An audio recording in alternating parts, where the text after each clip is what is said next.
السلام علیکم ورحمۃ اللہ۔ جس طرح اللہ نے مخلوقات میں انسان کو سردار بنایا ہے، اسی طرح اللہ نے ایام کا سردار یوم الجمعہ یعنی جمعے کے دن کو مقرر کیا ہے۔ جمعے کے دن کے فضائل قرآن کریم اور احادیث نبوی سے ثابت ہیں۔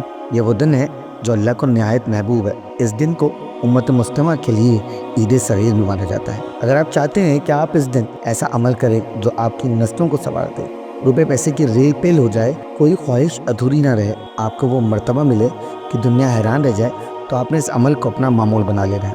آپ نے کرنا یہ ہے کہ اگر مرد ہے تو مسجد میں اور ایک خاتون ہے تو گھر میں نماز جمعہ سے فراغت کے بعد اسی جگہ جہاں نماز پڑھی، جگہ نہیں بدلنی اور نہ کسی سے کلام کرنا ہے۔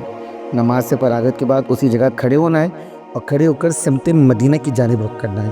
درود پاک جو آپ اپنی اسکرین پر ملاحظہ کر سکتے ہیں۔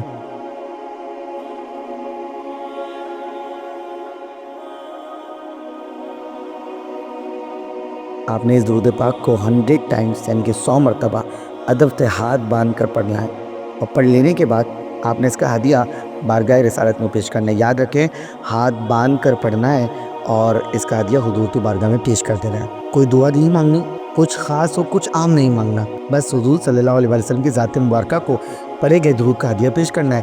اس عمل کو معمول بنا لیں اور اس کی برکات دیکھیں۔ آپ نے جو نیت کی ہوئی کہ میری نسلیں سنور جائیں، خواہشیں پوری ہو جائیں، دولت کی ریل پیل ہو جائے، ایسی بہت ساری دعائیں جو بھی آپ کی ہوں، نیت میں ہوں، سب ایک ایک کر کے ظاہر ہونا شروع ہو جائیں گی انشاءاللہ۔ دعا ہے رب العزت سے تو چینل کو لائک، سبسکرائب، شیئر کرے، پروموٹ کرے، اسے اللہ تمام اس کی خواہشات پوری کر دے اور زیارت مکہ و مدینہ نصیب فرمائے۔ السلام علیکم ورحمۃ اللہ۔